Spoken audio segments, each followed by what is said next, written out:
Hello and welcome to Prepare Your Shelf with Schuler Books. I'm Adriana, I'm Christopher. and today we are going to talk about some books that are coming out tomorrow, so you can get ready for them. So the first one I'll talk about is The Irresistible Urge to Fall for Your Enemy by Bridget Knightley. Some of you may have heard about it, some of you may not. I'm just gonna talk about it really quickly, or we'll see. Mhm. It is the first book in a duology, and it is an enemies to lovers romantasy, and it like we've got the true like enemies, like they hate each other. There's the slow burn again, which is perfect. And so a bit about the characters. So Osric is a member of the Firen Order or Faerun Order, and they are basically people who kill for money. And he ends up getting like this magic rotting disease. Magic is called like seath, or what you have is seath, and it's almost as if like a magical nervous system. Okay, And so that's kind of where it comes in, like the seath rot. that's really interesting. Yeah.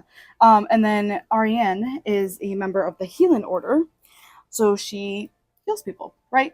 We're kind of getting to where we're seeing the enemies to lovers part, right? So she's currently overworked due to an outbreak that affects children, and is just trying to get the numbers down. She's doing her best. She's busy. She's working. But the thing is, she specializes in Seath, and she's like the best at it. So he has to kind of go to her. Anyways, chaos ensues just from like the get go. Hmm. It's insane. Because as we can probably already tell, the Farron and Heelan do not get along, as in one of them kills, the other heals people. So we can see where that's like not conducive. Yeah. It's not gonna work. But anyways, the bickering, top notch, fantastic. I love her. I was eating up every second. It's Hmm. hilarious. I was also eating up just any and all interactions between any of the characters. They're fantastic. And then this book kind of has a similar vibe to My Lady Jane, which rest in peace, Amazon Prime TV show, and the Ella Enchanted movie. So it's kind of got like that satirical vibe to it, where you're going to get a thoughtful like message or like a powerful message behind it, but you're gonna get it with humor, Hmm. and I kind of love that because I'm Yeah, me like, too. right, it's like sometimes you just need a little bit of fluff um with your thoughts. I'm going to talk about first a book that I don't have with me either. It's called Dinner with King Tut, and it has a long title. The full title is Oh, Dinner with King Tut: How Rogue Archaeologists Are Recreating the Sights, Sounds, Smells, and Tastes of Lost Civilizations. I know oh, it's that's interesting. it's a mouthful. It's a mouthful, but it's But I don't interesting. normally read nonfiction, and I'm pretty excited for this book. Mm-hmm. It it's essentially following the author who, in Mm-hmm. real life, like he's not just like researching these things, which Mm-hmm. is kind of your typical scenario with Yeah. nonfiction books. He actually is living it. Okay. So there's apparently this group that is being invented as we speak, or being created, this discipline of archaeologists. So Okay. typically, they are just looking into what the past was like. Okay. Um, Now I'm getting it. but but now they're doing something crazy. It's called experimental archaeology, Mm-hmm. where they are recreating the things that Mm-hmm. happened in the past now, so they can actually experience what history was like. So Okay. like they are, Like through simulation or like yeah, and okay. like actually performing whatever the task is. So for example, they're like making recipes of something that was made in the past exactly as it was in the past, so they could taste what the food tasted like then. Or they're going hunting with spears that they are making themselves from rocks and sticks and things like That's that. very interesting because in So that way you get to see like how hard it was, like, or yeah. like how essentially they lived with less resources.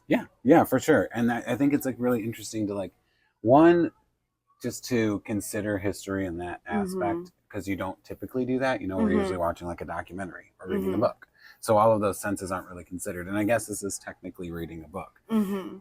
but I just think it sounds really intriguing to kind of like know what that's like. But on top of that, apparently the author Mm-hmm. goes along with these people. So he Okay. doesn't just like look it up and see Mm-hmm. what they do. He did Mm-hmm. it himself. So some of the things that they mentioned when I was reading Mm-hmm. about the book was that like he's like fired a medieval cannon now. He's now tattooed somebody with like ancient tattoo. But What do you call them? tools? Tools? Tools. That's a good word. Tools. Yeah. So yeah, like really neat stuff. And apparently, I got a recommendation from this from someone in the store who said that his name's Sam Keen is the author. I have Mm-hmm. not heard of him, but apparently he's really interesting and like funny to read. Hmm. So yeah, just like a really Yeah. interesting subject. And I mean, who doesn't love King Tut? I Yeah, mean, I I mean feel like, Egypt is just cool. yeah, I always remember having like a hyperfixation with King Tut, so Yeah, this might be up my alley. yeah, nice. All right, so my next book is I have right here Love Spells Trouble by Nia Davenport. It is Love the a cover. young adult witchy romance. So essentially, for the romance, we've got fake dating, and I think I always love good fake dating, right? So essentially, Caden is a half witch, half human. When humans and witches are having issues. Mm-hmm. And so her mom, who was the witch, kind of got shunned from like her high society parents because she fell for a human and ended up getting married, having a kid. You know how it goes. Mm-hmm. Um, and Yeah, then definitely. right, like um, but then so now we are in the present where her human dad has a bakery that is unfortunately struggling due to wealthy witches coming in and gentrifying the neighborhood. So Caden, without realizing it, ends up going on this date with the basically the coven it boy named Kai Carter. And then people notice this, right? And they see them, and they're like, "Oh, they're a thing." And so they start going and visiting her dad's bakery and like getting things. And so now like his the bakery kind of has like a second life now. And so she kind of puts Because of the two, Coven It Boy. yes, because of the it boy, Yeah, of you should course, trademark that Coven It the Boy. coven it boy. Uh, and so realizing that she could essentially use the coven it boy to kind of be the solution to all of her problems. So basically, ask not what you can do for popularity, but what popularity can do for you. Basically, pretend that she can get that it boy, and she may or may not. We'll see. We'll see. I'm going to talk about my next book, which you can kind of get a little sneak preview of the snake. I have a thing for snakes. So this book is coming out next week. I hadn't heard about it until we got it in. Myself, I'm not the hugest romance reader, but one, look how beautiful it is. It's gorgeous. There's more to come. I'm bearing the lead. There's more beauty to come, but I'm not showing it to you just yet. I'm going to tease you a little bit. You're gonna have to come in store and Ooh. pick it up and Ooh. see the beauty for itself. Ooh, that's fair. Yeah. She's not on me. One, the cover's stunning. Something to do with snakes. We love snakes. Yes. Obviously, we talked about the Garden of Eden. But Lilith is a magical being in this world, and she kind of gets separated from her family, and in doing so, she finds herself in this new city of Eden. Is completely corrupt, and I believe they described it as a city devoted to sin. So New York. Oh wait, you might be right. Okay, fine. She's headed to New York. We still Welcome love to New York, though. But she's going to Eden. It's a place full of sin. She herself is a little sinful, as you would suspect. We love. But she's doing it for herself. She's doing it for the girls. Listen, we support women's rights and wrongs. Yes, we do, especially Lilith. And Yes. so she steals using her magical powers, and she's kind of good at it. So because she's good at it, she kind of attracts the attention of the people in the area. Like there's apparently like a few governing families that are like wealthy, probably. They're probably awful. And then we also hate them. the church, which of course the church is going to get involved because we're talking about Lilith. Yeah. So yes. Yeah. And the church doesn't like her either. But actually not just her, it also specifically states that they are pretty misogynistic and that they expect women to behave a certain way. Ew. So it's definitely going to give you some of those kinds of atmosphere. There are some trigger warnings in here that you should definitely look at before you buy the book. But through all of the stealing that she is doing in the city of Mhm. Eden, she ends up acquiring a dagger. I think it's this one here, sword, Mhm. blade of some sort. Looks more like a sword. It was Is it a now? blade. It It was a was indeed a blade. sword.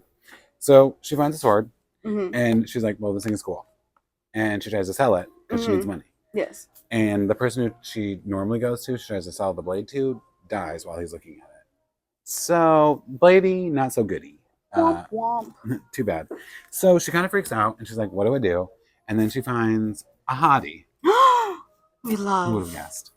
Who would have guessed? His name is, sorry if I'm mispronouncing it because it's a pretty difficult name to say, but it's Zahariev is how it is spelled.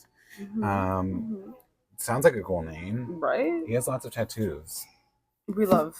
You can tell because he's on the inside cover. There's, if you come get the book with us, we have, If you pre-order. if you pre-order, you have some beautiful inlays that are included, 4 of them, and signed copies currently available. So just saying, just saying. Just But look saying. at him, look at her. They're stunning together. But yeah, so she ends up having to turn to Zachariah because she needs help, and so Mhm. he's kind of like the high up in his wealthy family, one of those Mhm. families that I was talking about. And so she turns to him, and they kind of have to work together, and they're trying to discover just kind of what this blade is all about Mhm. and who is really running the show down in Eden. So it sounds really interesting, and Who's truly the god of the right city? of the city. Maybe it's her.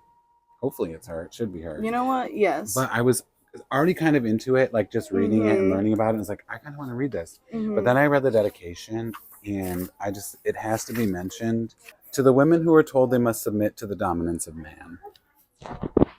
Tell I me think more. that's enough. That's what we're here for. Thank you. So Snaps. look for this one too. It sounds really awesome. I Mhm. can't wait to read it. Yeah.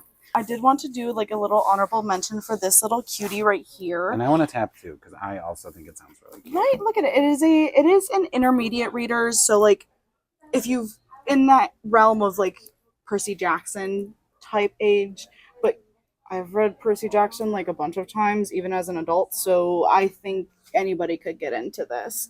It is about this girl who her and her friend basically just go around hunting monsters and dreaming of a better life because who doesn't she just wants a better life for herself, for her family, for her grandmother, where maybe there's just a theme in all of us where like in all the books that we have, not all of them but in some of them, where the rich and wealthy and those who are in like high society kind of rule over thing and In a rule poor over way. thing. Yeah. It's funny how life imitates art, isn't it? Right. It's wild.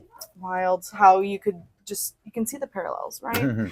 um because of all of that, they kind of are these people who are high up kind of want to shut down her family's enchantadora shop, and that means like losing everything. And when she's trying to fight for her family, we see that, and so she doesn't want to let that go. And so she has a 2 week deadline to kind of scour up some money, Yeah. and to try to like save and like get basically just To pay save off all the debt like to that pay they off all the debt acquired, that they yeah. might have acquired and just kind of like save the family That they're unjustly business. asking Yeah, for. that like they're like come on, like we can see They're just trying to they're just trying to do their live. thing. Yeah. You know? But anyways, it looks really cute. I'm And very doesn't she do excited. so by getting into like a heist, like she's gonna steal? Yes, she Which ends is up funny because this one was yes. about stealing too. Yes, so she ends up in getting thrust into a world of luxury and betrayal and Ooh. gets pulled into schemes with very high stakes and ends up needing to steal from the Ministro de dos Monstros itself, which is the ministry that is trying to shut down her family's shop. So she's just it's just like a little Yeah, heist book. it sounds really cute. Right? Like kind of like giving like Six of Crow vibes where they have to like they're always doing a heist, you know? Mm-hmm. All right, and I believe That's that it. is it for Yeah, this yeah. week's Prepare Your Shelf. Yeah. And It's fun. We might not be here next week, but you'll definitely see other people next week, and we will have plenty of book recommendations for you. Yeah. Thanks for coming. Toodaloo. Bye. Mwah.